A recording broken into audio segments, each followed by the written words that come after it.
Salut à tous et bienvenue pour ce 26e numéro des rétrospectives NBA 2025 avec aujourd'hui peut-être le choc de la saison à l'époque début janvier, les Cleveland Cavaliers 31 victoires pour à peine 4 défaites qui reçoivent le grand Oklahoma City Thunder 30 victoires également pour à peine 5 défaites, un des chocs de l'année et là on commence directement avec un pick and roll et d'abord une pré-action, donc avant la vraie action qui est le pick and roll, une pré-action, on implique SGA ici dans l'action, comme ça on change un peu de premier rideau, voilà, switch automatique de la part d'OKC et une fois qu'on a un premier rideau un peu plus faible, un peu plus friable que Cassius Wallace, on enchaîne avec un vrai pick and roll cette fois pour Jarrett Allen, extra passe vers le corner, Dean Wade dans le corner, 3 points, bim bam boum et badaboum. Et c'est aussi pour ça que l'attaque des Cavs est à ce point bonne. Vous allez voir, c'est que au-delà du côté ciblage, mismatch, etc. Ok, on obtient SGA en premier rideau.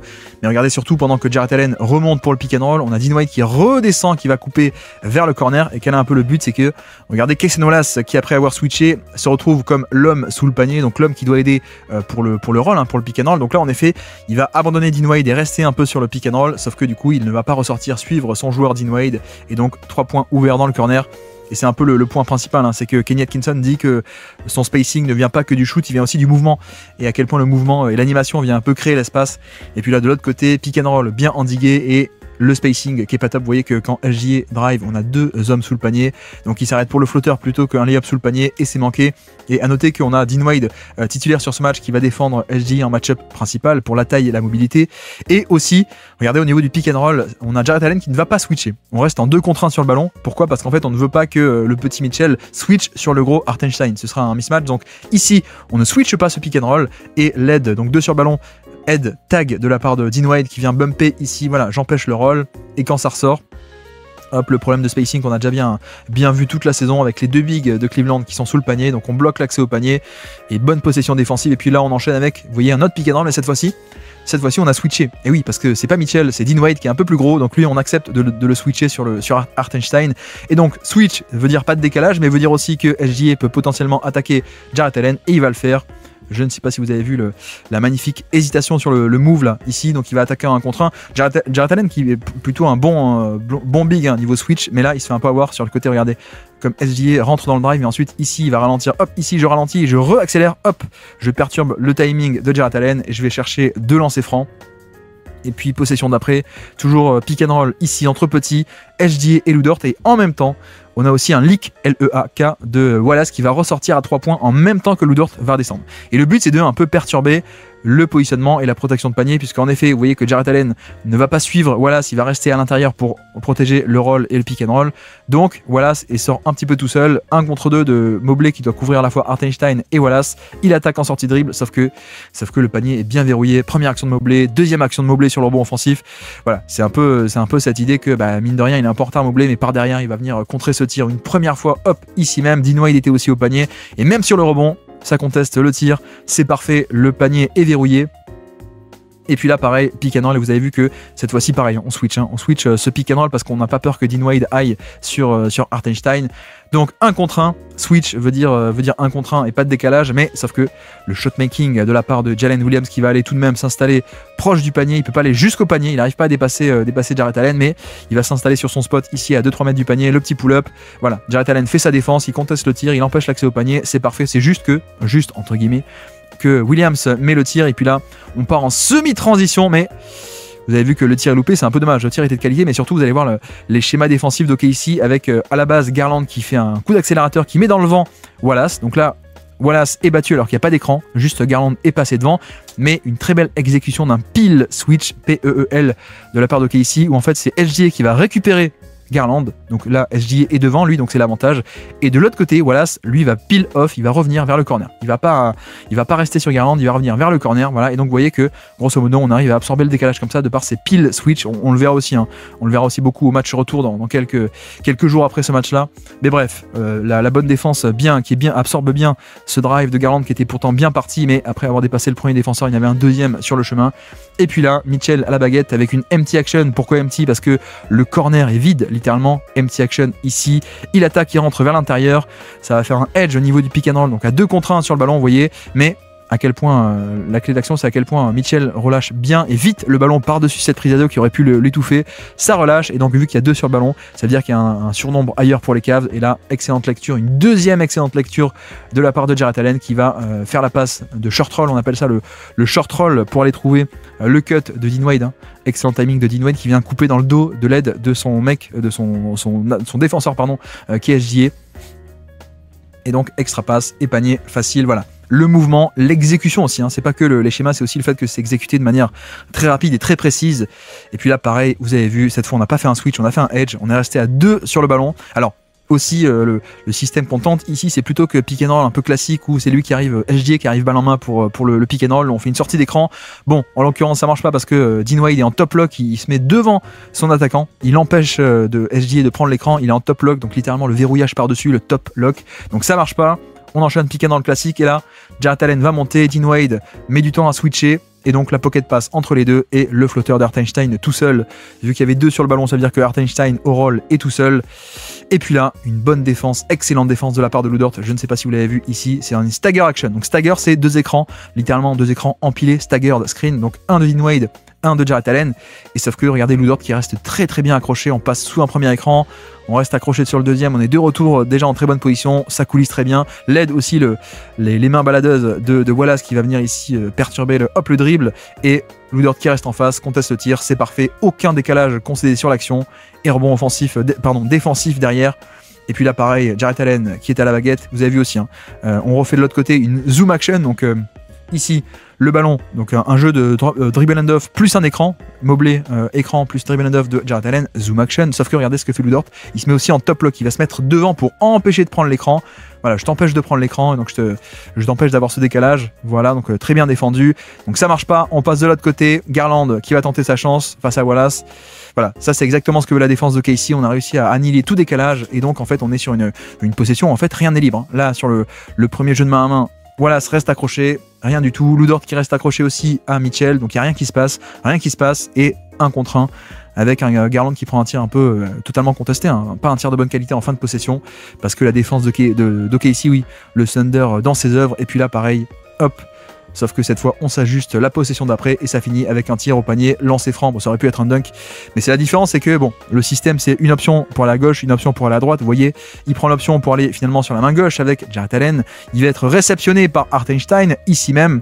Je crois qu'on est sur un switch côté OKC, puisque Hartenstein prend Garland mais Wallace reste sur Jarrett Allen. Voilà, donc pas de décalage. Et puis là, feinte de tir, je lâche la balle, mais surtout la clé c'est ça, la clé c'est que directement après avoir lâché la balle, il se met de suite en mouvement et donc il y a le temps d'avance, voilà, pass and go, très facile, extra passe, une fois qu'on a le décalage, c'est fait. Et là c'est vrai que ça rappelle un peu, alors toute proportion gardée, hein, mais c'est un peu ce que fait Curry très bien, c'est-à-dire que dès qu'il lâche la balle, il se remet en mouvement de suite avant que le défenseur ne puisse comprendre et se remettre lui aussi en mouvement. Donc c'est ce que fait Garland ici, ça permet d'obtenir un dunk et là on passe en zone côté défensive des Cavs, ça fait tourner et OKC arrive à générer un bon tir en catch and shoot dans le corner et bingo. Voilà, là vous allez voir la zone ici avec 3 en bas et 2 en haut. Et donc forcément, ici, Hartenstein se met un peu au milieu de la zone, au milieu de tout ça. Et au bout d'un moment, la zone se transforme un peu en homme à homme. Hein. Vous allez voir qu'on démarre en zone, mais une fois qu'il y a des décalages qui sont faits, le cut est couvert, ça se transforme de plus en plus en une défense d'homme à homme et on fait tourner. Et voilà, c'est ce côté aussi connecteur. Ok, ici il y a de très très bons connecteurs offensifs, des mecs qui sont capables de faire vivre un décalage, un premier décalage, on arrive à l'amplifier, à le maintenir en vie avec extra pass, drive et puis extra pass, etc. Et puis là, juste le match-up. Dean Wade face à SGA. On essaie d'organiser le terrain pour lui laisser un maximum d'espace, mais le problème c'est que d'habitude, quand on fait ça, quand on fait attaquer SGA depuis une aile, ici on met un bon shooter à 3 points dans le corner à une passe près, comme on dit, à une passe près de l'action.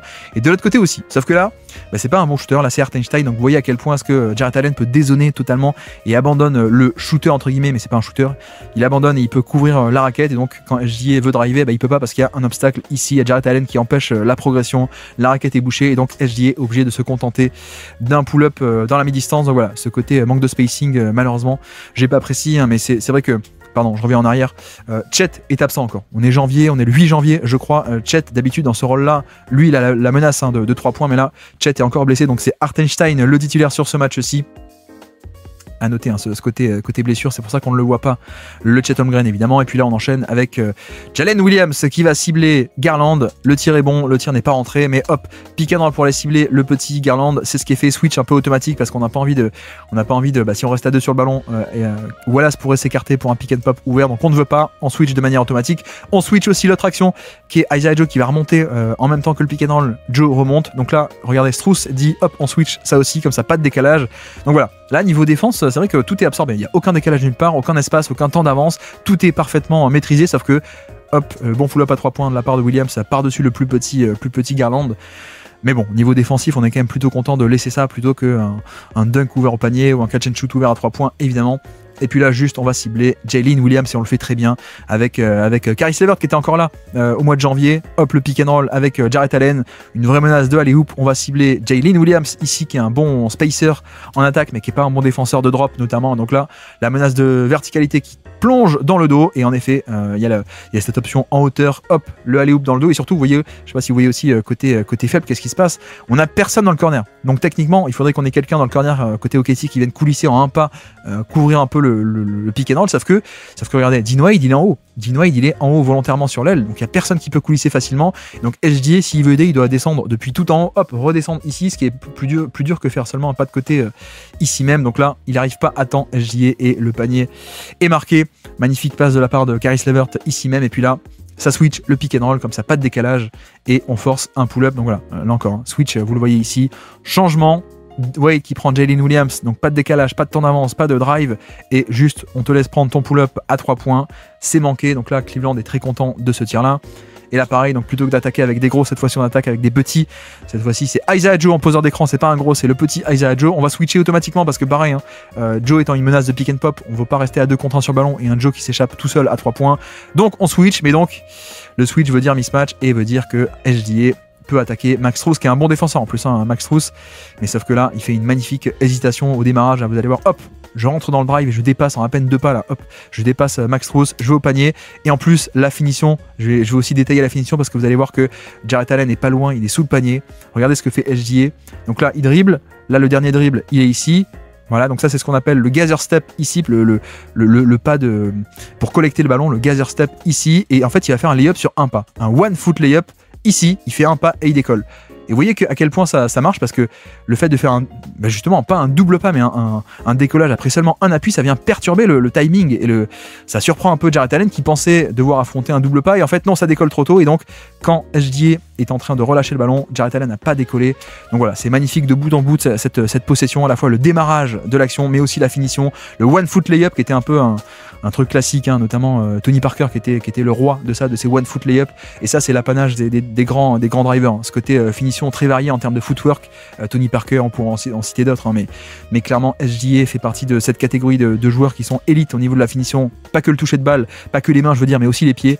Et puis là juste remise en jeu, on va attaquer Jalen Williams une nouvelle fois, on va au panier et on finit par dessus la bonne rotation de Wiggins, et je me demande s'il a encore, on n'a pas à faire un one foot layup, non quoi, il fait un double pas, donc voilà. Garland qui était en forme sur la saison, vous le savez, en 2025.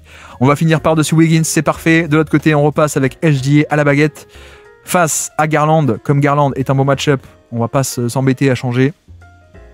Et juste, on attaque le décalage ici, voilà. Après le repli, c'est pas voulu, hein. On ne veut pas Garland sur SGA, mais après le repli, on a fait comme on a pu. Donc là, il dit, bah attends, va-t'en.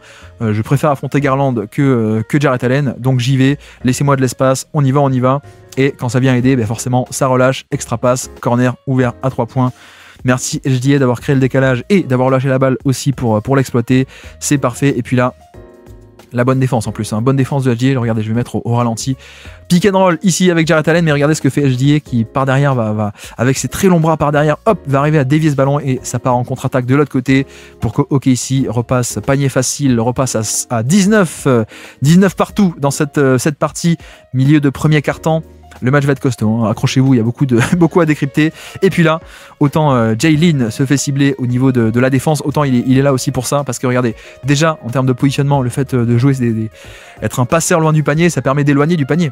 Jarrett Allen qui défend Jalen, forcément Jarrett Allen il est dans le périmètre, il n'est pas au panier, et à la place c'est plutôt George Niang qui est au panier ou Caris LeVert. Donc le positionnement de Jalen loin du panier permet d'éloigner et de neutraliser la protection de panier, et en plus derrière la passe qui est magnifique, la passe à terre pour Isaiah Joe qui va couper avec avec une erreur de la part de Garland qui se fait battre. L'erreur semblerait être compensée par Max Strus qui tente de venir aider. Voilà, pour venir compenser l'erreur de Garland, mais ça ne marche pas. Donc voilà, il y a aussi une raison pour laquelle il joue, Jalen Williams, même s'il se fait cibler en défense, c'est qu'il y a le shoot et il y a aussi le passing poste haut, loin dans le périmètre, qui est quand même de très très bonne qualité. Et puis là, vous avez vu le pick and roll. Mitchell est de retour, écran de Georges Niang, qui en fait non, on ne pose même pas d'écran puisqu'il est devant le défenseur, il est devant HGA, donc il va les cibles, il va glisser au panier vite. Et là, la passe déviée par, à la fin, je crois que c'est Wiggins qui met la main. Ici, vous avez vu.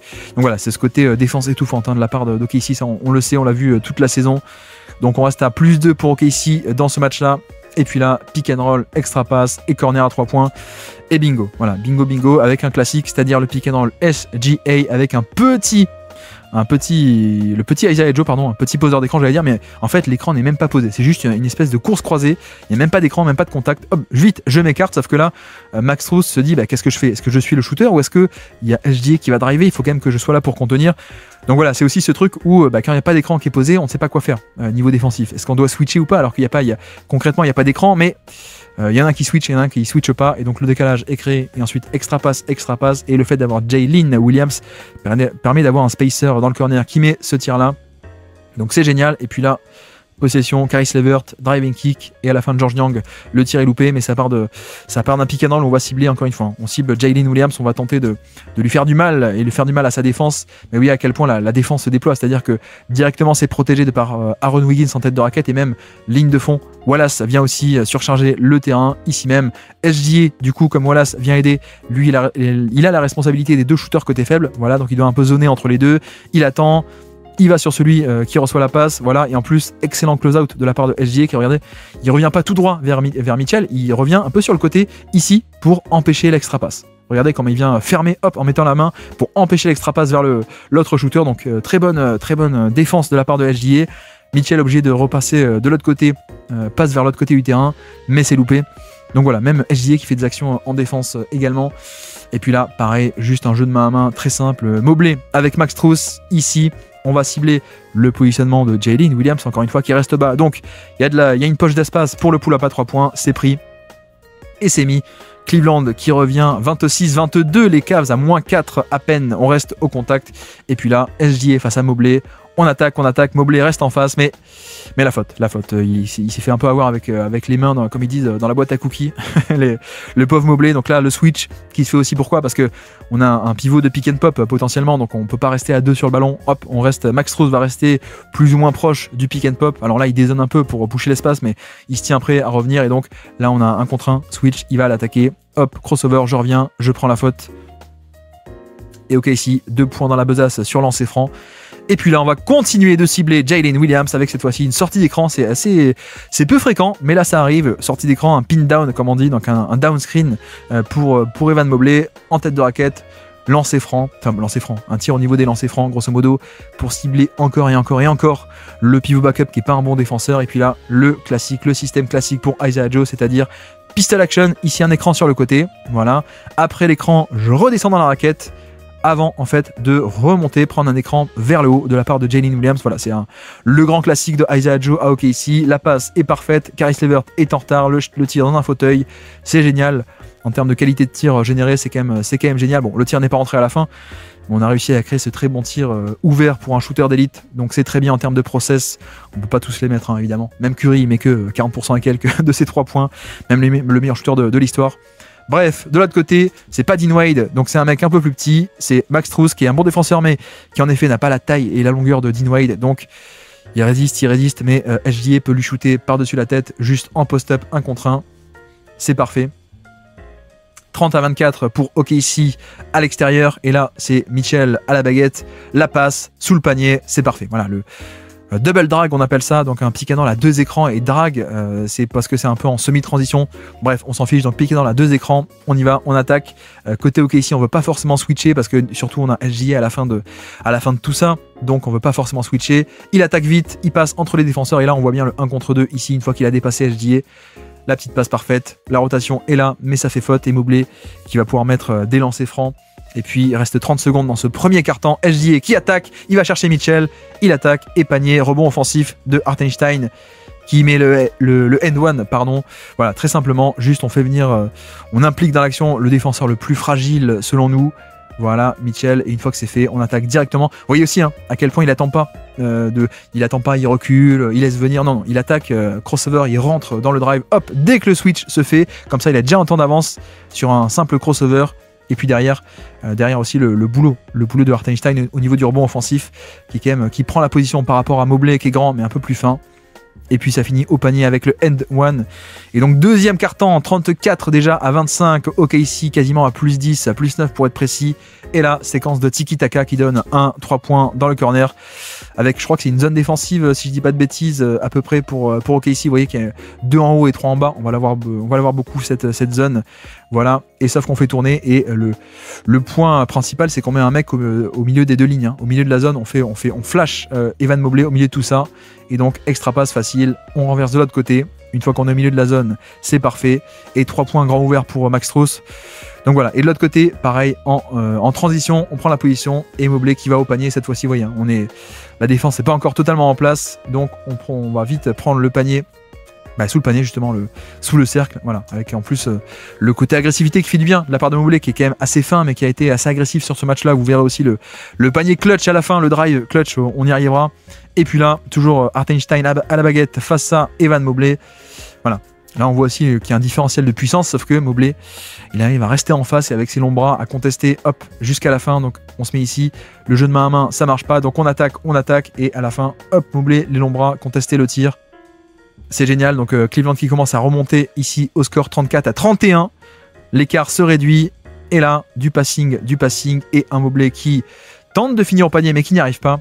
Et donc l'action en l'occurrence c'est quoi? C'est une zoom action, donc un jeu de main à main, un écran de Okoro plus un jeu de main à main de Mobley, zoom action, les deux à la fois, ça va remonter, mais vous allez voir la polyvalence défensive de la part d'OKC avec Lou Dort qui est pris dans l'écran, donc Hartenstein monte et switch sur Mitchell, voilà, et sauf qu'il y a aussi un autre switch en deuxième rideau puisque c'est Jalen Williams le plus gros, Jalen Williams qui va prendre Mobley qui va rouler au panier, pendant que Lou Dort peut revenir sur Okoro, et voilà, et ça c'est un peu la clé de l'action, c'est qu'on a un Williams qui coulisse pour prendre le gros et la protection de panier. Williams est quand même assez fantastique pour un poste d'ailier, vraiment ce dépassement de fonction. Donc là on voit vraiment à plein régime ce côté polyvalence défensive d'OKC qui absorbe tout décalage, et en plus le switch en deuxième rideau de Williams qui prend un Mobley et qui va empêcher le tir facile au panier.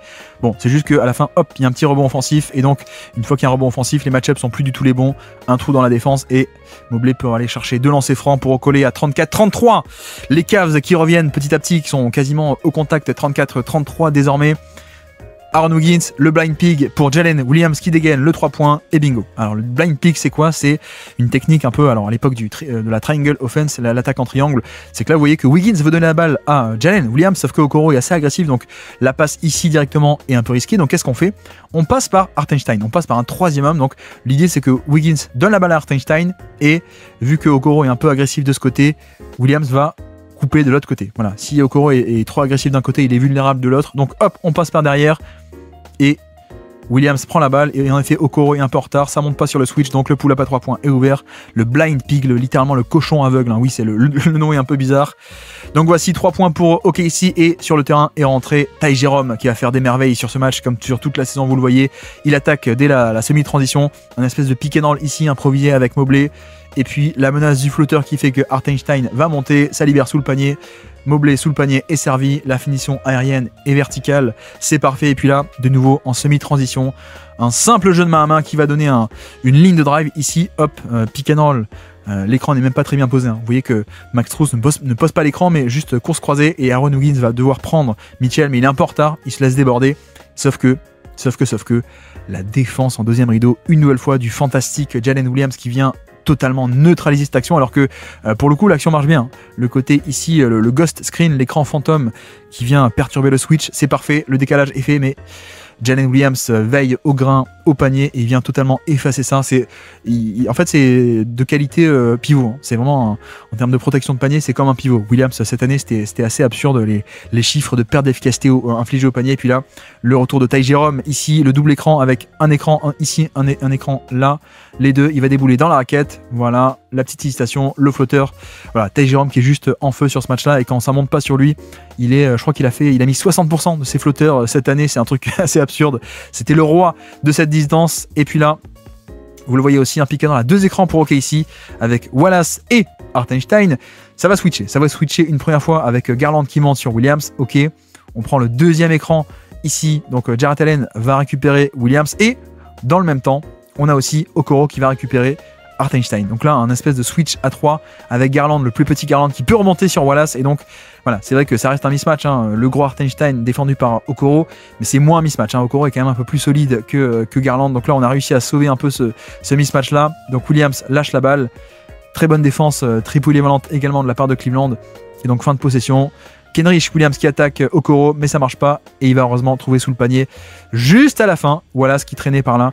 Le petit dans le dunker spot, c'est aussi un des trucs classiques chez OKC de mettre des petits proches du panier. Et puis là, vous allez voir pareil de l'autre côté. Pick and roll, Max Strus qui attaque et qui va trouver dans le dunker spot également un petit, c'est Ty Jerome. Voilà, donc là, on parle de là le jeu à 2 et Ty Jerome qui va venir glisser sous le panier ici, option de passe, pendant que Aaron Wiggins vient aider au cas où sur le rôle de Jarrett Allen. Donc voilà, back-to-back possession où on a des petits sous le panier. Et c'est vrai qu'on a Boston aussi qui fait ça, mais OKC et Cleveland sont peut-être les deux équipes qui font le plus cette stratégie des petits proches du panier pour avoir une option de passe et pour que le défenseur soit aussi un petit au passage. Mais bref, alors que là on voit Kenrich Williams dans ses œuvres, donc ça part d'un pick and roll ici.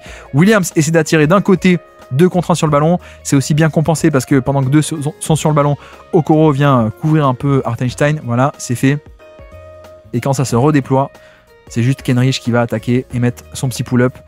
Le fantastique Kenrich Williams, joueur hipster qu'on adore. Et puis le festival Ty Jerome continue. Là, il attaque sans écran, juste 1 contre 1 depuis la ligne médiane. On va au panier et on finit n'importe comment avec la Wii. Il n'y a pas d'écran. Juste, il attaque crossover sur Wiggins. Il attaque dans l'espace. Il n'y a personne autour, donc c'est tant mieux. Et puis la finition un peu n'importe comment. Mais c'est aussi le secret, c'est qu'il a un contrôle du corps qui est assez incroyable. Et se toucher de balle aussi à la fin pour mettre des tirs dans des angles pas possibles. Donc le festival Ty Jerome qui se poursuit. 44-42. Toujours OKC qui est à plus de SG et de retour sur le terrain. Et il va cibler Ty Jerome, bien entendu. Et voilà, là c'est facile, c'est facile. Autant Ty Jerome il apporte en attaque, mais en défense c'est plus difficile. Donc Okoro qui est de base sur SGA, il doit switcher sur ce pick and roll entre petits. Voilà, donc il switch sur Wallace et donc ça laisse un peu Ty Jerome tout seul en 1 contre 1 et SGA le pull-up facile face au petit Ty Jerome qui n'a pas les bras pour contester. Donc on reste devant côté OKC 46-43. Et là, une possession de zone défensive pour justement un peu protéger. Je pense Ty Jerome, vous voyez qu'il y a une zone avec 3 derrière et 2 devant qui vont rester, essayer un peu de rester comme ça en tout cas. Voilà, pour pas qu'on ait un vrai mismatch. Mais le contre-move avec un écran qui est posé pour un flare screen ici. Donc la ligne de 2 seulement. Donc qu'est-ce qu'on fait? On pose un écran pour s'éloigner du ballon et pour que Isaiah Joe soit dans un fauteuil. Voilà, c'est ce qui est fait. Encore un 3 points grand ouvert généré pour Isaiah Joe. Bon, malheureusement, il le met pas. Mais un très bon contre-move à la zone pour le coup. Et puis Ty Jerome de nouveau, le voici, pick and roll d'un côté, on repart de l'autre dans l'espace. Cette fois, on libère le ballon à Jarrett Allen qui ressort. Et là, on voit bien le côté, la rotation défensive de la part d'OKC qui vient très bien surcharger le terrain avec, regardez, Kenrich qui dit à HG, attends, c'est à toi d'y aller, c'est toi le lowman, t'y vas. Voilà. Donc il est sous le panier, il est prêt à aider, il vient aider en effet, puisque Jarrett Allen, quand il capte la balle, HG est devant lui, donc pas d'opportunité. Et ensuite, ça se redéploie dans le périmètre. Voilà, on a totalement neutralisé ce pick and roll. Et de nouveau, Garland qui doit attaquer. En tout cas, il essaye et qui va trouver Jarrett Allen pour sauver la possession. Voilà, on finit quand même par y arriver. C'est une défense assez étouffante.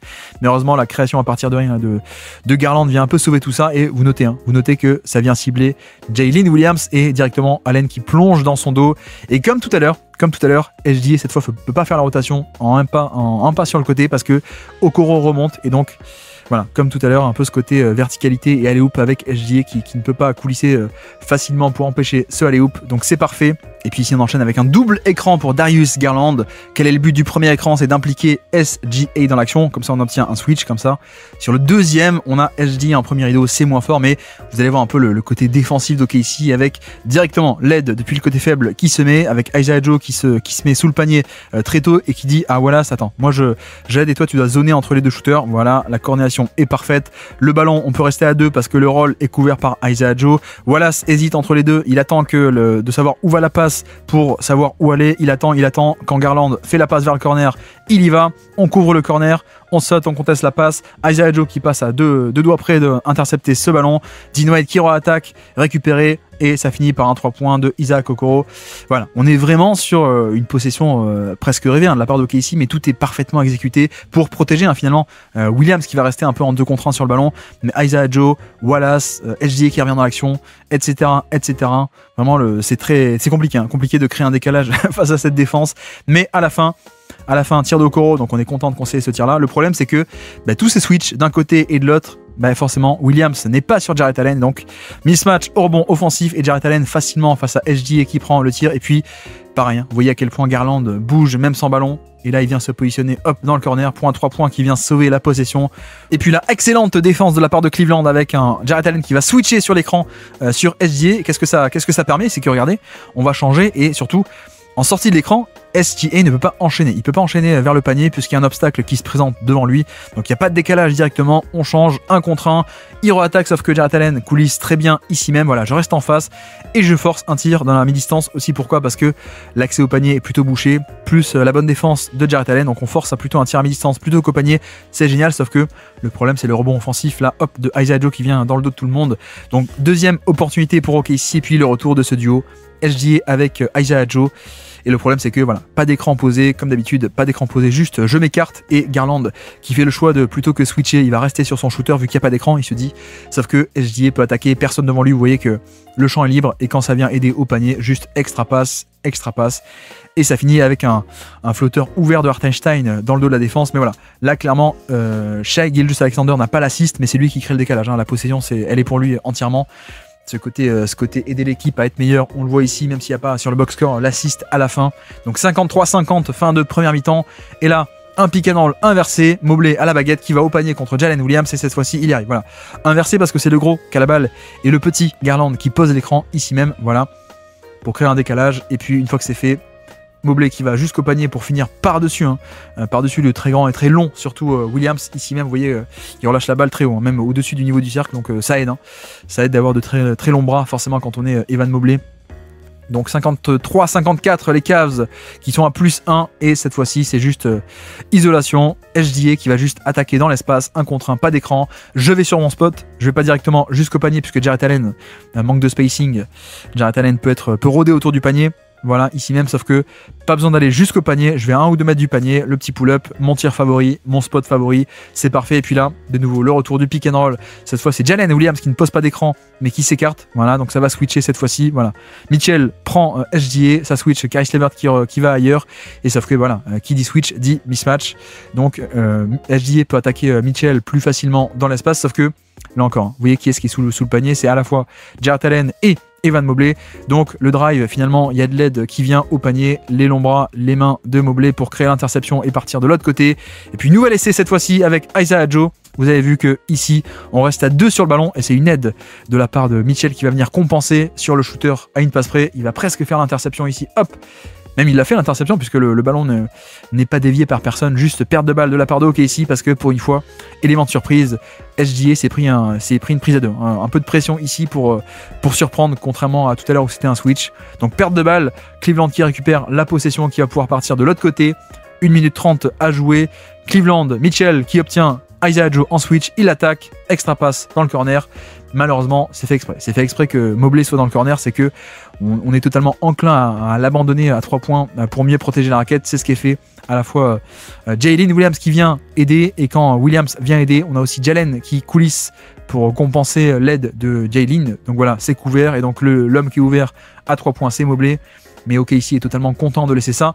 Par contre, ça c'est un peu dommage, c'est que une fois que tu as tout bien fait, tu manques un peu le box out et donc Cleveland et Jarrett Allen sauvent la possession sur le rebond. Mais voilà, c'est un peu dommage parce que tu avais fait exactement ce que tu voulais en termes de quadrillage, en termes de rotation, en termes de qui est ouvert et qui est voilà la valve de décompression de la défense. C'est un non-shooter, c'est Evan Mobley.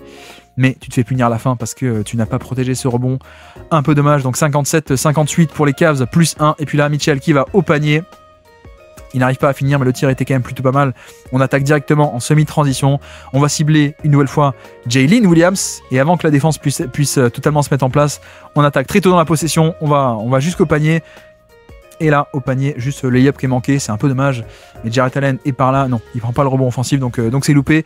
Il fait pas une bonne mi-temps, il fait pas du tout une bonne mi-temps, et même un bon match de Donovan Mitchell. Mais là voilà, là il vient un peu sauver la mi-temps avec enfin un panier. Hop, l'écran crossover de l'autre côté, je pars, et cette fois-ci, l'aide au panier, c'est de la part de SGA, mais qui est pas de qualité, donc on peut aller dunker directement dans l'espace. C'est parfait pour mettre ce dunk et finir cette première mi-temps. Et donc on peut attaquer cette deuxième mi-temps avec cette fois-ci un blind pig, mais scripté. Donc le retour du blind pig, le cochon aveugle, le voici qui donne un flotteur dans la raquette. Alors le blind pig, qu'est-ce que c'est? On réexplique, c'est ce côté où on va pas passer de SGA vers Williams, on passe par un troisième point d'appui où l'angle de passe est différent, prendre un peu dans le dos Mitchell. Voilà, donc la course qui est parfaitement timée.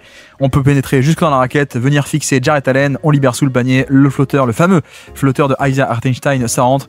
Et puis toujours pareil, toujours côté OKC, le post-up face à Garland, hein, c'est pas du tout, c'est pas voulu, mais au niveau du repli défensif, Garland est sur SGA, donc ça vient totalement dézoner. Vous voyez que Jarrett Allen se met déjà de l'autre côté de la raquette, il vient boucher le terrain au cas où pour protéger ce mismatch, donc ça fait tourner.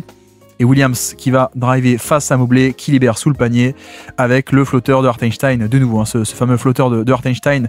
Tout ça parce qu'on a ce côté, voilà. Vous voyez, regardez le décalage quand on fait pause ici, on a un triangle entre Jarrett Allen sous le panier, Evan Mobley aussi depuis la tête de raquette qui dézone totalement pour bouger l'espace, pour empêcher que le 1 contre 1 le mismatch soit exploité. Et derrière, comme ce décalage est fait, Williams peut l'attaquer, il fixe encore une fois Jarrett Allen, il libère sous le panier et de nouveau le flotteur de Hartenstein, le retour back-to-back, 4 points d'affilée pour Isaiah Hartenstein. Et puis là, le pick and roll empty action qui va donner un tir au panier. Voilà, là encore, hein, le corner est vide, empty, donc c'est plus facile, personne côté faible, on va dire. On rentre vers l'intérieur, une premier écran ici pour emmener SGA dans l'action. En premier rideau et pour éloigner de l'action Wallace, voilà, ça on connaît. Et une fois qu'on a SGA, on attaque le pick and roll. Hartenstein qui va rester un peu, pas en soft edge, en hard edge, il va monter assez agressivement plutôt que rester un peu au niveau de l'écran ou un peu en dessous. Il monte au-delà du niveau de l'écran pour gêner un peu Garland, sauf que Garland arrive à libéré par-dessus. Et une fois que c'est fait, bon voilà, ça c'est un peu la passe clé, c'est ça. C'est quand tu arrives à battre cette pression, derrière, hop, on fait pause, 4 contre 3, et même pas besoin de faire une passe, juste par rapport à la rotation de Wallace qui est plus petit, on peut scorer par-dessus. Donc c'est fait, le passing, hein, le passing de Garland de haut niveau qui reconnaît très vite cette couverture défensive du hard edge et qui passe par-dessus. Et puis là, de nouveau, un switch, Jarrett Allen qui va sur SGA, voilà. Mitchell qui est sur Williams sur l'aile, donc le stunt n'est pas bien fait, c'est un peu dommage, hein, pour le coup, parce que si on avait pu avoir un peu plus gêné la tête de raquette ici et empêcher le drive très tôt, sauf que c'est pas fait, donc SGA peut aller jusqu'au panier. Vous voyez que Mitchell s'est pas interposé, et puis c'est facile, la finition au panier avec les longs bras et les longues jambes pour passer autour de Jarrett Allen qui coulisse bien, hein, pour le coup, mais voilà, comme tous les meneurs n'ont pas cette longueur de bras pour s'éloigner du défenseur et scorer autour, on va dire. Et puis là, de nouveau, le retour de la empty action cette fois-ci. Même pas besoin de faire un premier écran, cette fois-ci juste le corner est vide. On attaque plein centre, on rentre vers l'intérieur. Et cette fois-ci, c'est Williams qui va aider ici à couvrir le rôle. Mais donc, dans le dos, le cut de son propre joueur qui est Evan Mobley. Magnifique passe, encore une fois, de la part de Garland. Donc voilà, ce côté maestro du passing, on le connaissait, qui s'exprime sur ce début de deuxième mi-temps. Ici, zoom action, ça switch, on switch absolument tout au niveau de Cleveland. Ça ressort, voilà, pas de décalage, hein. Vous avez vu que on commence avec Jarrett Allen ici en haut, on va switcher ici même. Hop, Hartenstein qui prend, Mobley qui prend Hartenstein, pas de décalage. On ressort, nouvelle tentative avec Williams. Le cut dans le dos. Et la finition au panier. Voilà, le fameux le jeu à deux, il est là, hein. Le jeu à deux entre Hartenstein et Williams, c'est un des meilleurs moteurs d'attaque de cette équipe d'hockey ici. On fait feinte de dribble end-off pour venir chercher la balle, sauf que non, Mitchell se fait un peu prendre à revers, donc backdoor dans le dos, la passe à terre avec un timing parfait, et puis la finition dans le trafic par-dessus Jarrett Allen qui était en position. Et puis là pareil, le retour du hard edge sur un pick and roll, donc Garland qui se prend edge de la part de Hartenstein. Voilà, je monte très haut, je te barre la route et même je te gêne et je t'empêche, je te force à reculer et à perdre du temps. Voilà, c'est fait. Pendant ce temps, le rôle de Allen est couvert par Jalen Williams qui vient taguer depuis le côté faible, donc il est pas sur Mobley. Mais regardez, quand Garland libère et que Dean Wade possiblement peut faire une passe vers le corner, il le fait pas parce que Mobley est ouvert à 3 points, mais c'est pas un bon shooter, donc la passe n'est pas faite. La défense d'OKC qui a totalement neutralisé ce pick and roll, le premier, le deuxième aussi avec un switch ici, SGA qui va monter sur Mitchell, c'est parfait, on défend. Le terrain qui se met en place avec les stunts côté droit, côté gauche, Mitchell qui parvient à pénétrer, mine de rien, il va au panier, rebond offensif, mais les mains défensives ici de la part de SGA, je sais pas si vous voyez SGA ici qui va mettre la main, hop, qui va dévier ce ballon au dernier moment. Voilà, la création de turnover. On a affaire à une des meilleures équipes de NBA, de l'histoire de la NBA, mais en termes de provoquer des pertes de balles. Et là, c'est fait. Même sur un rebond offensif, on arrive à priver d'opportunités. Et puis là, en mouvement, ça fait du bien. Pour éviter le edge, justement, qu'est-ce qu'on fait? Déjà, on va pas attaquer Hartenstein. On attaque un plus petit, donc pick and roll entre petits. Cette fois, on va cibler plutôt qu'Hartenstein. C'est SGA. On arrive lancé. SGA ne peut pas contenir. Hop, il se fait dépasser. Et donc, on arrive lancé au panier, le toucher, la finition par-dessus Hartenstein. On prend la faute même end-one de la part de Garland. Donc voilà, peut-être on peut le faire essayer d'attaquer autrement que face à Hartenstein qui bouche très bien pour l'instant les pick and roll sur ce début de deuxième mi-temps. Et puis là, très simplement, sortie d'écran, ça ne marche pas. Avec d'ailleurs, j'ai pas parlé, mais on a Mobley qui défend contre Cason Wallace. Le but, c'est que cette fameuse stratégie du safety, du libéro défensif, où on met notre pivot défensif sur un entre guillemets non-shooter ou moins bon shooter pour le faire abandonner un peu, le faire aider off-ball, on va dire. Là, ça ne marche pas. Mais donc SGA qui va sauver la possession à la fin, 1 contre 1 contre Dean Wade, tir bien contesté, mais ça rentre, c'est pas pour rien que c'était le MVP évidemment. Et puis là, une action off-ball pour SGA cette fois-ci, c'est un stagger, mais qui en fait est un leurre puisqu'on occupe l'attention de la défense ici. On fait semblant que l'action est là, en fait non.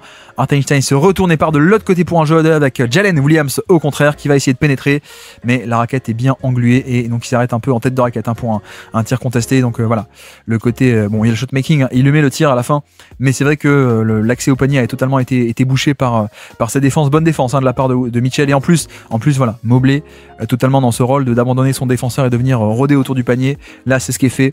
Donc pour le coup, bravo Williams pour ce shot making, mais on est content de concéder ça, on va dire. Et puis là, pick and pop, cette fois le switch n'est pas automatique et donc le pick and pop est ouvert. Voilà un bel exemple de pourquoi est-ce qu'on doit switcher pourquoi est-ce que les équipes plutôt switch de manière un peu automatique sur les pick and roll entre petits. Ça peut être frustrant et rageant parfois, mais là, vous voyez que cette fois-ci, ça ne switche pas parfaitement. Voilà, ça reste un peu trop longtemps sur Garland. En tout cas, je crois que plutôt on est sur un edge and recover où on dit SGA était censé faire un edge d'un côté et puis ensuite recover sur le joueur, mais sauf que ça c'est pas un switch parfait, donc il y a un décalage quelque part, un petit temps d'avance, le pick and pop est tenté, il est rentré, c'est parfait. Voilà pourquoi d'habitude on tente de switcher de manière un peu automatique les pick and roll entre petits, ça donne des mismatchs, mais au moins ça prive de décalage, et là vous avez vu que ça a été puni, et puis là juste très simplement, juste SGA face à Dean Wade, on switch, Jarrett Allen il va le chercher, sur son île, 1 contre 1, tout seul, le pull-up à 3 points, qui est un peu la nouveauté, c'est la nouveauté de 2025 chez SGA, c'est ce pull-up à 3 points. Donc ça rentre, et puis là, Evan Mobley qui tente de faire des choses, ça kick out à 3 points, et Dean Wade, encore une fois, encore lui, et tout ça part du fait que on a un pick and roll inversé avec le gros calabal, le petit qui pose l'écran, le voici, on n'arrive pas à créer de séparation, c'est pas grave, on continue d'attaquer, on attaque en post-up, et quand on vient fixer l'aide au panier et que SGA coulisse également à l'intérieur, eh bien quelqu'un est ouvert forcément dans le corner, la passe est faite, bonne lecture, 3 points tentés et rentrés, magnifique catch and shoot. Vous voyez qu'on voit le côté création, de Mobley, et puis là pareil, là c'est une possession défensive, mais vraiment un gros loupé de la part d'OKC, on ne sait pas pourquoi, on appelle la zone, mais voilà, pile entre les deux lignes, ligne de 2 en haut, ligne de 3 en bas, et Mobley pile au milieu de la zone, bon là c'est trop facile, il vient fixer et libérer la passe facile pour Allen, donc gros loupé de la part d'OKC, pas trop, exécution très mauvaise ici même, et puis on fait tourner, on n'est plus dans la zone, on attaque en rythme, et le lay-up au panier, voilà. Juste un premier pick and roll ici, pistol action pour obtenir un switch, c'est pas le cas. Et donc Isaiah Joe qui était ici pour contenir un peu le drive, il va être un peu en retard pour revenir sur Dean Wade. Donc ça va compenser avec Cason Wallace qui va dézoner pour empêcher. Donc extra passe pour punir le dézonage de Cason Wallace. Et donc décalage, notre ami Garland en profite, on libère. Et voilà. Donc là on est vraiment sur un côté juste l'exécution offensive qui est parfaite avec l'écran, je m'écarte vite. Et quand ça dézone et quand ça vient aider, on punit directement. La balle vit très bien, ça bouge très bien en tout cas. D'ailleurs voilà, vous voyez la stat, 22 minutes pour Mitchell pour l'instant sur ce match-là, 4 points, 1 sur 11 au niveau du tir. Donc soirée compliquée pour Mitchell sur ce match face à la défense monstrueuse de OKC, le Thunder qui fait son taf, et puis là un joli petit système qui donne un 3 points. Avec un jeu pour Isaiah Joe, ça part d'un pick and roll ici, Isaiah Joe en poseur d'écran qui va ensuite s'écarter au pick and pop. Voilà, le switch est un peu tardif encore une fois avec Dean Wade qui met un peu de temps à ressortir sur Isaiah Joe, donc c'est compensé par Garland qui vient sur Isaiah Joe pour l'empêcher pendant que Dean Wade est censé revenir de l'autre côté, mais sauf que on est un peu en retard, et donc Jarrett Allen qui est un peu bas sur ce jeu de main à main. De l'espace pour le pull-up à 3 points, c'est parfait. Là aussi, on parle de bonne exécution offensive. On la retrouve également chez OKC sur cette action. Et puis là, très simplement, pick and roll, double écran avec un pour Dean Wade et un pour Jarrett Allen. Sauf que cette fois-ci, regardez, on n'a pas le switch automatique. Ajustement de la part d'OKC sur cette deuxième mi-temps, c'est que le premier écran qui sert d'impliquer soit SGA, soit Isaiah Joe, d'habitude en première mi-temps ça switchait, là non, ça ne switche pas, donc Isaiah Joe reste en retrait et c'est Wallace qui contourne l'écran, et donc en fait une fois que c'est fait, et ben ça marche pas. Et là on reste avec Wallace sur Garland, vous voyez un peu le différentiel avec la première mi-temps, comme on l'a bien décortiqué, et donc le tir est quand même plus compliqué, mais excellent rebond offensif de la part de Allen, ici vous le voyez, qui prend la position, hop, et qui vient un peu sauver tout ça, mais à noter cet ajustement défensif sur les doubles écrans, voilà ce qui reste accroché, là pareil, d'ailleurs, vous le voyez, il reste bien accroché, il n'y a pas de switch, voilà, donc ça c'est neutralisé, on renchaîne de l'autre côté avec une zoom action pour Caris LeVert, le voici, ça ne switche pas non plus, Aaron Wiggins qui reste bien accroché, voilà, donc ça finit avec Jarrett Allen, le pick and roll avec Dean Wade, en tout cas on va essayer, c'est repoussé grâce aux mains de Williams. On retente, fin de possession, la balle est déviée et ça finit même en interception. Donc voilà, là on est vraiment sur la défense étouffante. Ici, Wallace, là-bas, Aaron Wiggins sur la sortie d'écran, pareil. Les mains de Williams, ici même, une première fois et même une deuxième fois pour créer le turnover. Et Wallace qui peut partir en transition. 87-89, les Cavs seulement à +2 dans ce match, dans ce milieu de troisième quart-temps. Le edge, extra pass, tiki-taka, compensé. Et de l'autre côté, 3 points dans le corner. Et bingo, alors pas bingo, mais rebond offensif, mais le tir était de très bonne qualité, et en plus, ouais c'est ça, faute sur Jarrett Allen, voilà. Donc là on retrouve un peu le côté où OKC fait un edge agressif, ce qu'on n'a pas vu en première mi-temps, c'est aussi un des ajustements, vous avez vu que en première mi-temps il était plutôt en soft edge, donc il laissait venir, ici on laissait pénétrer, mais on contenait à 2 sur le ballon. Là non, Hartenstein va monter haut, mais sauf que Garland il le sait cette fois-ci, il a vu sur les premières possessions du carton, donc on libère vite par-dessus, et là, voilà, c'est facile. 1, 2, 3, 4 contre 3 joueurs d'OKC, et donc là extra passe, une fois que le décalage est fait c'est facile, extra passe, et dans le corner ouvert à 3 points c'est Dean Wade, et puis en plus pourquoi est-ce qu'on a un rebond, parce que Hartenstein a fait une rotation pour fermer sur Max Strus, et donc le gros n'est pas sur le gros d'en face, et donc le gros de Cleveland est tout seul, Jarrett Allen aucun box out, totalement libre pour pas mettre le panier mais prendre le rebond et prendre la faute. Donc voilà, ce côté défense agressive, le passing de Garland, on voit que petit à petit, enfin même pas petit à petit, depuis le début du troisième quart-temps, il arrive à résoudre ce problème et à punir ses couvertures un peu trop agressives sur lui. Et puis là, Aaron Wiggins qui va affronter Evan Mobley, mais non, ça ne suffit pas. Le switch ici qui survient entre Niang et Mobley, évidemment. Donc je pense que sans doute que Wiggins aurait peut-être dû attaquer Niang frontalement. Et là, Mobley, ça coulisse très très bien, ça va au panier, ça conteste le tir parfaitement. Voilà. Mais derrière, voilà, le problème c'est qu'on a eu un switch ici et Mobley ça défend bien sur Wiggins, sauf que l'autre switch, c'est l'autre mismatch, c'est quoi? C'est que Hartenstein il va attaquer George Niang et il y arrive, rebond offensif, on ressort, Williams deuxième chance, kick out, Isaiah Joe, Wiggins dans le corner, 3 points et bingo. Voilà, Aaron Wiggins qui est aussi un excellentissime shooter à 3 points, un peu sous-estimé je trouve, mais voilà, toujours penser que dans un switch il y a 2 mismatchs, il y a un sur le ballon, mais un aussi au niveau des rebonds offensifs, et donc là Hartenstein qui en tire totalement profit pour arriver à générer une deuxième chance et un 3 points ouvert dans le corner pour OKC qui repasse à 92-90, le Thunder en contrôle, enfin pas en contrôle mais de nouveau devant, et puis là excellente action de la part de Mitchell, on a bien vu, on a dit les stats, il était à 1 sur 11 par rapport au tir, donc à peine 4 points dans ce match là, mais là pick and roll, hop, il refuse le pick and roll, il part pas sur la droite, il n'utilise pas le pick and roll pour partir à droite. Je refuse, je pars de l'autre côté. Donc Isaiah Joe est du mauvais côté, il peut pas contenir. Wallace est pris par surprise, donc on est obligé de venir aider dans la raquette. C'est ce que fait Hartenstein ici. Wiggins vient coulisser et aide Hartenstein qui aide. Donc c'est très bien, le panier est couvert, mais ouvert à 3 points. George Niang pour un 3 points corner. Bon, c'est loupé, c'est dommage, mais en termes de création de tir, création de jeu, pardon. Mitchell ne prend pas un tir, mais là c'est clairement c'est que pour lui. C'est lecture de jeu, création de décalage, et en plus la passe pour l'exploiter ici. Donc c'est parfait. Enfin parfait, non, parfait, ça aurait été le tir qui rentre, mais encore un tir de très grande qualité généré. Et puis là c'est pareil, le passing de Mitchell, et cette fois-ci le tir dans le 3 points dans le corner émis par Caris LeVert, et là encore piqué dans entre petits, et encore une fois vous avez vu que il prend pas l'écran de Mobley, il part de l'autre côté, il prend par surprise, et une fois que c'est fait, l'aide il vient la fixer et on ressort de l'autre côté, là où l'aide a abandonné quelqu'un forcément. Et puis on continue 94, égalité, reste 2 minutes dans ce troisième quart-temps. Mitchell à la baguette, la passe par-dessus, le edge, 3 points ouverts dans le corner, et bingo. Et là, voilà, là encore, il a même pas d'assist. Là, c'est clairement lui qui crée le décalage totalement avec ce jeu d'options. Un pour à gauche, un pour aller à droite. Là, pour le coup, il sent venir la pression, donc hop, l'écran glissé de la part de Mobley qui va vite plonger au panier avant que quiconque ne puisse le suivre. Et donc là, il y a clairement cet avantage numérique de hop, 3 contre 2, ligne de fond, extra passe, c'est facile, 3 points ouverts dans le corner, et tout ça part du fait qu'on a la bonne lecture de Mitchell pour passer par-dessus, mais aussi l'écran glissé qui va vite plonger dans le dos de la défense pour aller chercher le surnombre ailleurs, le voici. Max Strus, 3 points pour passer à plus 3, 97, 94, SGA est de retour sur le terrain.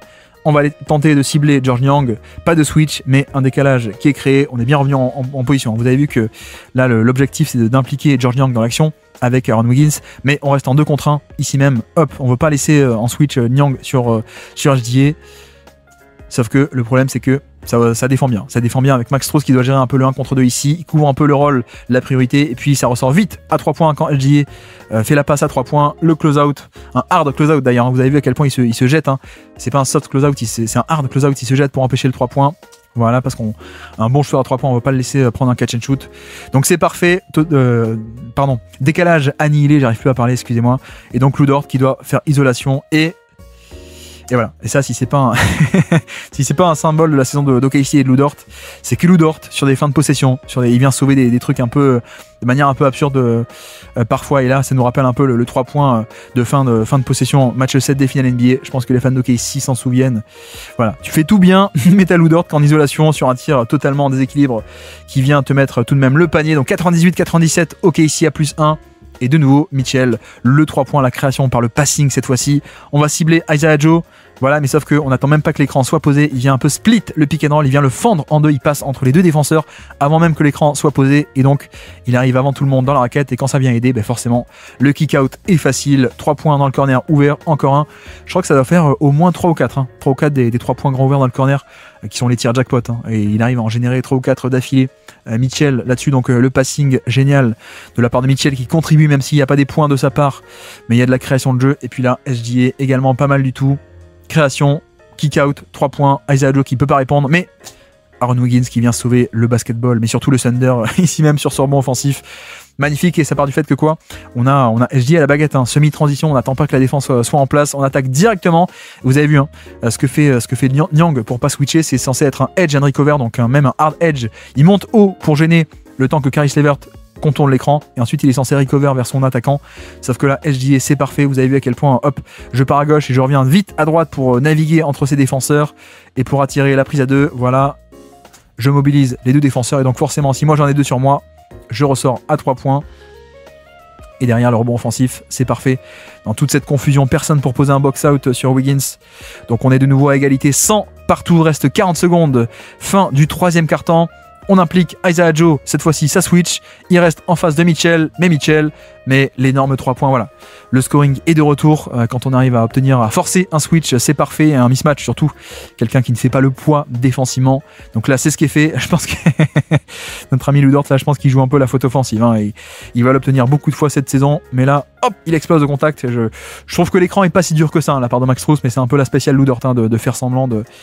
un peu, je vais pas dire flopping, mais essayer de provoquer des fautes offensives. Cette fois, c'est pas sifflé, donc Mitchell peut mettre le 3 points, 103 à 100, et SGA qui va tenter de répondre 1 contre 1 face à Mobley. Il va au panier, Mobley reste en face, mais voilà, le côté je vais sur mes spots, c'est un peu le pouvoir magique hein, de SGA qui peut aller, même quand il va à 2-3 mètres du panier, il y a ce fameux pull-up pour finir, même si c'est pas directement un lay-up sous le panier, il y a ce pull-up qui sauve de plein de situations. Donc là, c'est génial.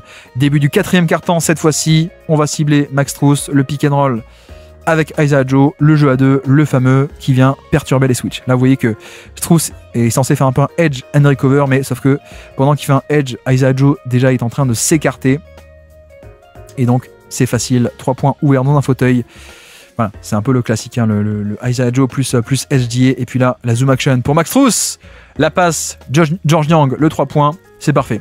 C'est un peu une partie, je trouve, un sous-estimé du jeu offensif de Strus, hein, c'est le passing avec, donc zoom action, c'est un écran et un jeu de dribble and off, un jeu de main à main.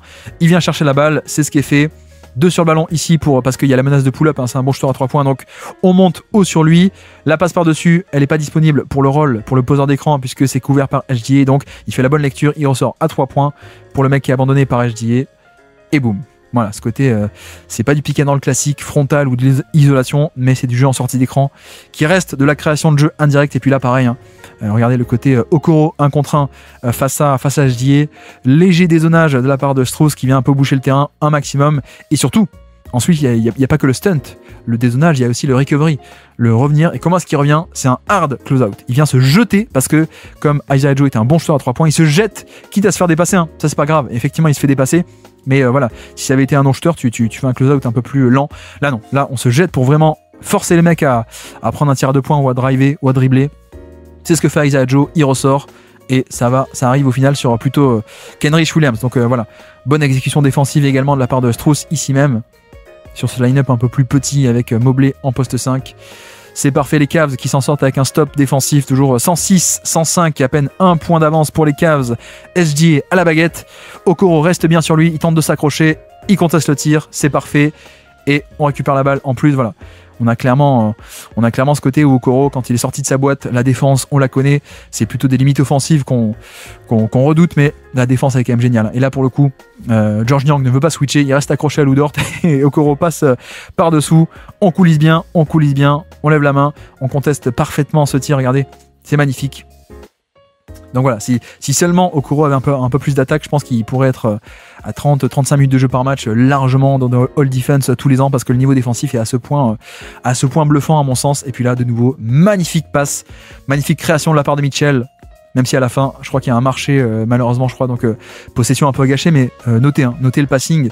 Ici même, donc une zoom action, ici un écran, un jeu de main à main pour un peu donner un temps de décalage, un temps d'avance. Vous voyez à quel point, plutôt que sur pick and roll où il arriverait avec Lou Dort sur lui, Lou Dort de traverser un premier écran ici, il est pris dans l'écran de Georges Niang, donc Mitchell un peu plus d'air libre de temps d'avance, hop, on obtient un switch, on a forcé le switch et Kenrich Williams est plus facilement attaquable que Lou Dort. Donc on y va et une fois sous le panier, magnifique passe acrobatique, hop, pour ressortir. Et voilà, 3 points pour Georges Niang qui est un des meilleurs shooters de NBA. Bon, il gâche un peu l'affaire avec un marché, c'est dommage.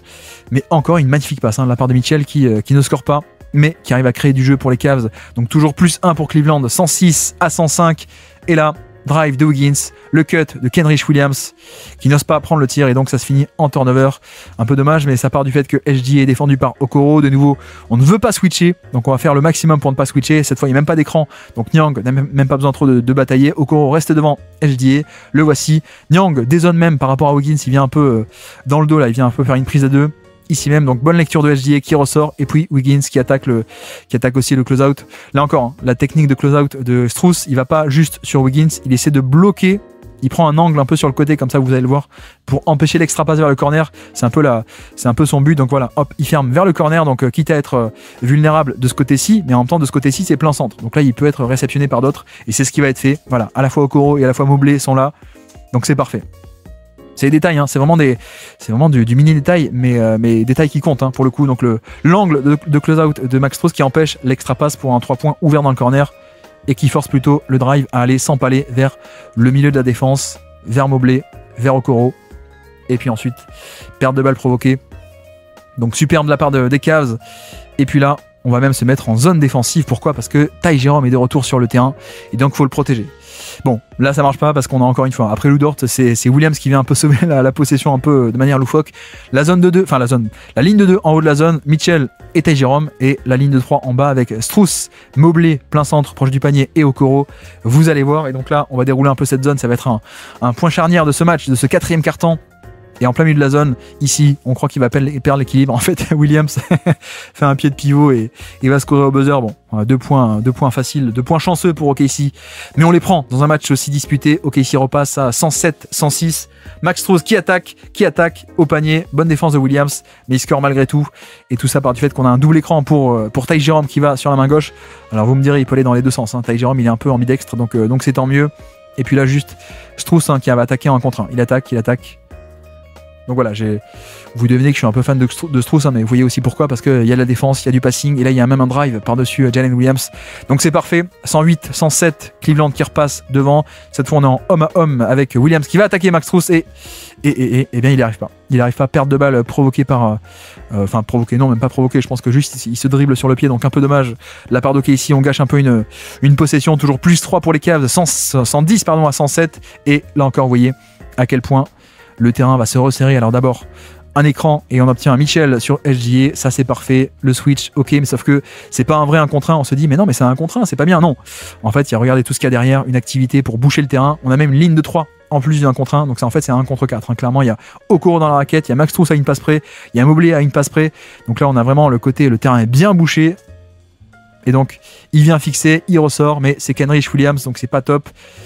Et puis la zone défensive, la voici, la voilà, on y arrive, le moment charnière tactique de ce match, de ce 4e quart-temps, la zone 2 et 3 en bas. La ligne de 2 en haut, Ty Jerome et Garland les plus petits qu'on protège sur la ligne de 2 en haut, et puis 3 en bas avec Jarrett Allen évidemment en plein centre, proche du panier, et puis deux qui font le balayage sur les côtés, Dean Wade et Okoro, et là même en plus perte de balle créée parce que ça se resserre sur la ligne de 2, ça se resserre, et Ty Jerome qui fait l'interception et qui va au panier scorer de manière acrobatique, hop, ici par-dessus Williams et SGA, 2 points dans la besace pour repasser à plus 5 derrière, toujours la zone mais mal mis en place cette fois-ci, donc Williams qui en profite très tôt dans la possession pour prendre un tir à 3 points.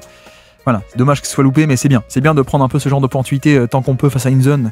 C'est comme ça qu'on l'a fait un peu exploser par le 3 points.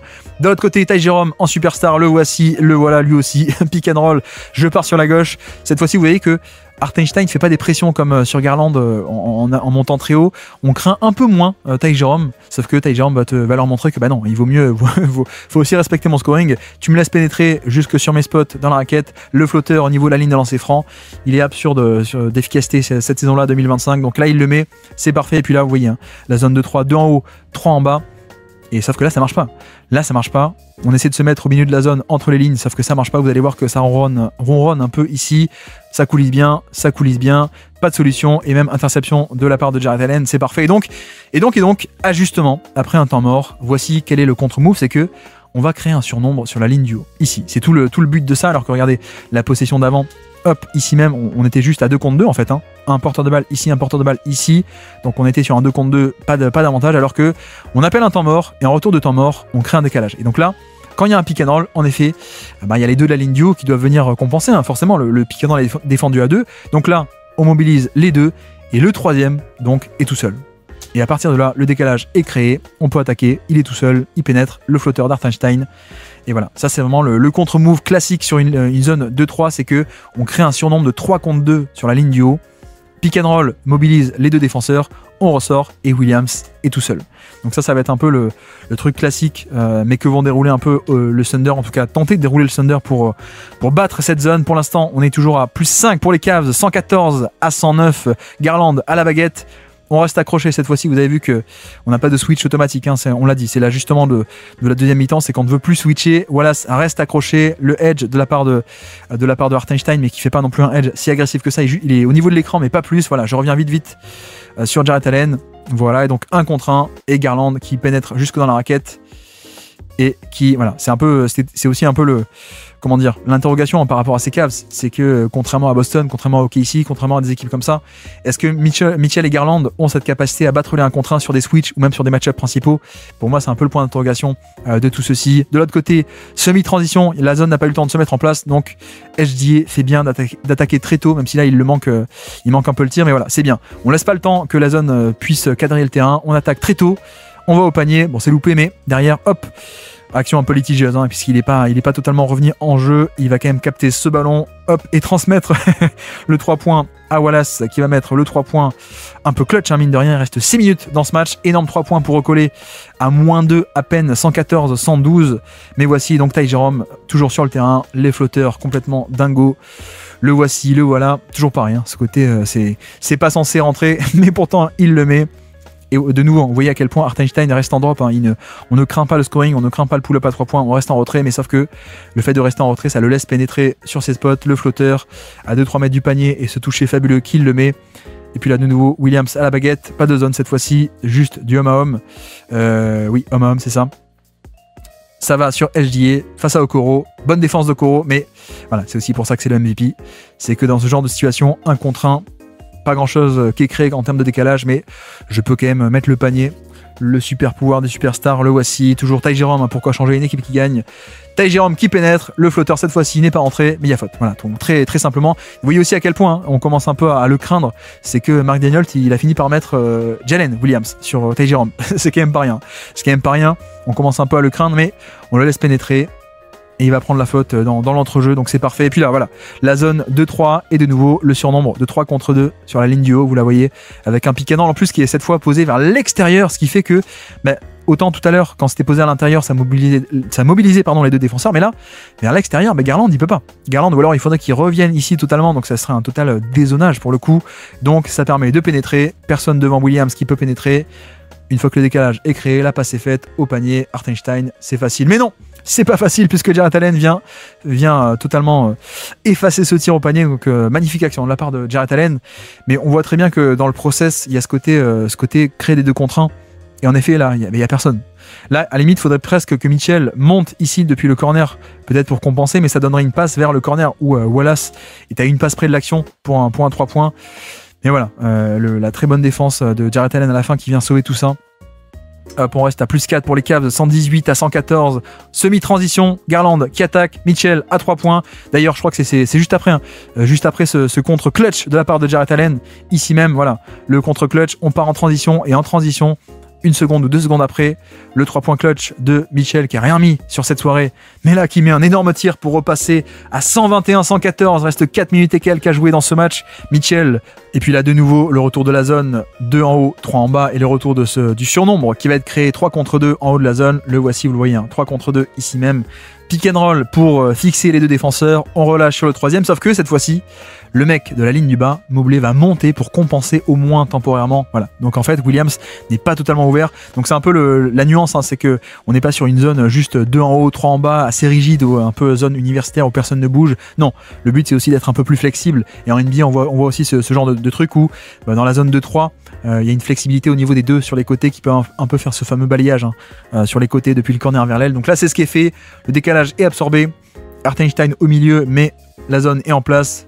Jarrett Allen conteste, hop, on récupère la balle, non, rebond offensif, donc c'est un peu dommage qu'on n'ait pas eu la deuxième chance, et puis on va enchaîner SGA face à Garland, qui va au panier, le flotteur, et clutch. Voilà, heureusement, le rebond offensif qui permet ici de recoller sur ce flotteur 1 contre 1 de SGA, on repasse à 121-116, ici à peine à -5, et puis la même perte de balle de la part de Ty Jerome avec une bonne défense de SGA qui va provoquer cette perte de balle, on part de l'autre côté en transition, on va aller scorer, je crois, en transition, ici même, voilà, on prend la faute, donc on revient à -3 à peine, ici à -3 sur ce panier clutch plus défense clutch de SGA, sauf que ici même, regardez l'écran posé extrêmement haut, ce qui est aussi un contre-move au fait que OKC veut faire des edges, donc veut monter très haut, voilà, plus tu poses l'écran haut, plus le edge va être risqué, puisque quand tu montes haut pour le edge, ça fait plein d'espace dans le dos à défendre, évidemment, donc là c'est ce qui est fait, la passe par-dessus, Jarrett Allen qui va au panier, et quand Jalen Williams vient compenser en aide, ça coupe dans le dos.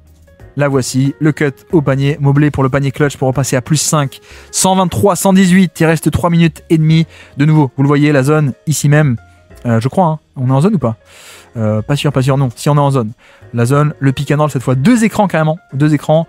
Williams est un peu tout seul, surnombre, on va le chercher, le corner, Lou Dort qui attaque, le décalage, ça kick out, Wallace, mais ça revient bien en position.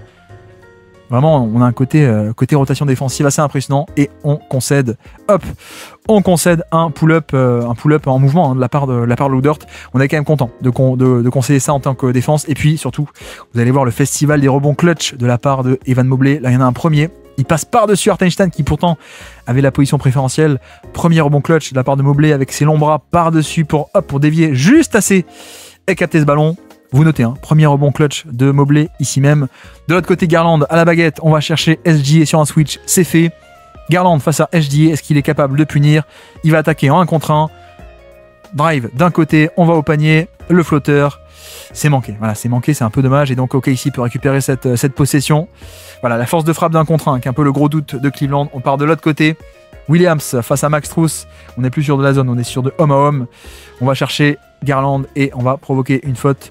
Est-ce qu'il y a lancé franc ou pas? Je ne me souviens plus, mais en tout cas on arrive à provoquer la faute ici même. Donc possession d'après, de lancer franc pour OKC. Donc de 118 on passe à 120, 123, c'est pas fini, il reste 2 minutes et demie, à peine +3.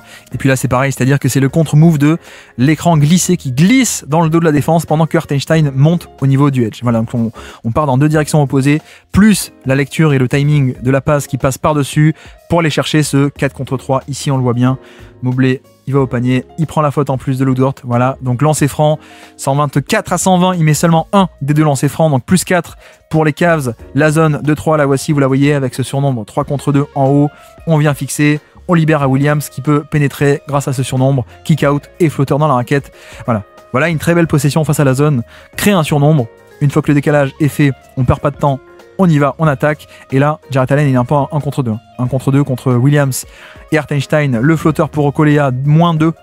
Donc 122 à 124, à peine 2 points d'écart, et les Cavs, cette fois-ci, vont devoir subir une autre couverture. Regardez l'ajustement de la part de Mark Danielt, qui dit on arrête les edges, on passe en switch. Voilà, on veut pas casser de décalage, donc on change sur l'écran, même si c'est un mismatch, on change sur l'écran, donc pas de passe par-dessus, pas de surnombre cette fois-ci. Et on va venir tester un peu Garland, peut-il punir le 1 contre 1 face à Hartenstein, pull-up à 3 points, contesté, on est largement content de ça. Le tir est manqué, c'est parfait, sauf que, on l'a dit tout à l'heure, un mismatch ici, mais après le switch, on a aussi un deuxième mismatch.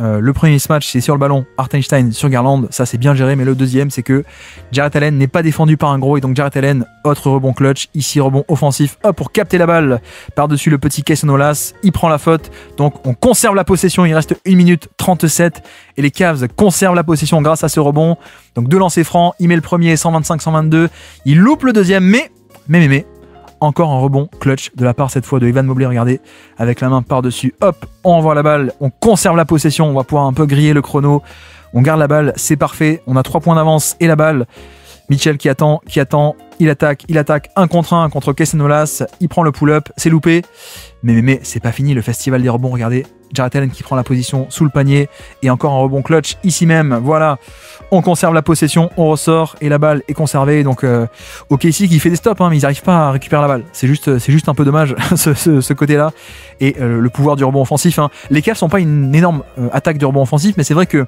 vu que le Thunder n'est pas une grosse défense du rebond, ça vaut le coup d'insister, là pareil, on s'assoit un peu sur la balle, on laisse le chrono défiler, il reste 1 seconde, donc hop, on prend un tir de mauvaise qualité, et vous allez voir que c'est pas grave, puisque rebond offensif de nouveau de la part de Jarrett Allen ici, qui est défendu par un plus petit, qui est défendu par Williams encore une fois, donc là hop, par-dessus le rebond, on conserve une nouvelle fois la possession, voilà, là pour l'instant ils disent faute, mais ils vont garder la balle après le replay, donc là on crame, on a déjà cramé plus de 20 secondes sur des rebonds offensifs, Garland, Jarrett Allen qui a la balle, sortie d'écran pour Mobley face à Hartenstein, et voilà, et le play call offensif c'est ça, c'est de l'espace pour Mobley face à Hartenstein, un drive clutch, je l'évoquais tout à l'heure, le voici, voilà, c'est parfait, ça symbolise très bien les progrès offensifs aussi qui ont été réalisés par Mobley cette année, au point même que là sur un match clutch, un énorme choc de saison régulière, on lui dit tiens, on appelle un jeu pour toi dans l'espace face à Isaiah Hartenstein qui est en plus assez mobile, et il le met, donc 127-122, et au-delà du score, c'est juste qu'on a aussi réussi à cramer quasiment 40 secondes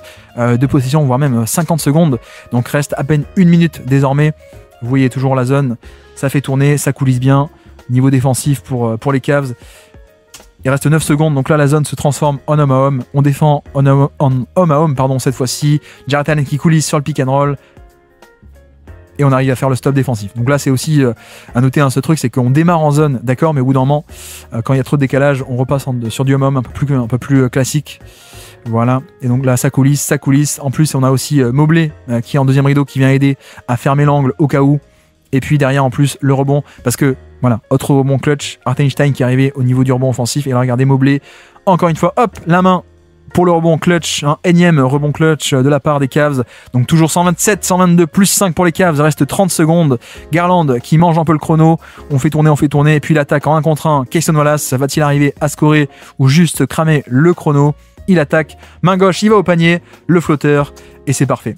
Et là, c'est presque le dernier clou dans le cercueil d'OKC, ici même avec cette action, magnifique action, hop, 1 contre 1, juste pas d'écran, juste du 1 contre 1, du shotmaking au panier, c'est parfait, 129-122, plus 7 avec à peine 27 secondes au chrono, SGA qui tente de faire des miracles, mais non, ça ne marche pas, un 3 points lointain, et encore un rebond clutch, regardez, de la part de Mobley ici même, avec Isaiah Joe qui attaque le rebond offensif, mais regardez Mobley, c'est l'ombra, qui va dévier ce ballon, ici même, bim, par-dessus tout le monde, et donc la possession est sécurisée, victoire des Cavaliers sur le grand OKC, sur ce choc au sommet entre deux équipes qui étaient une à 31 victoires, 4 défaites, et une à 30 victoires, 5 défaites. Bref, victoire des Cavaliers dans cet énorme choc. On se dit à très bientôt pour un prochain décortiquage tactique. Ciao.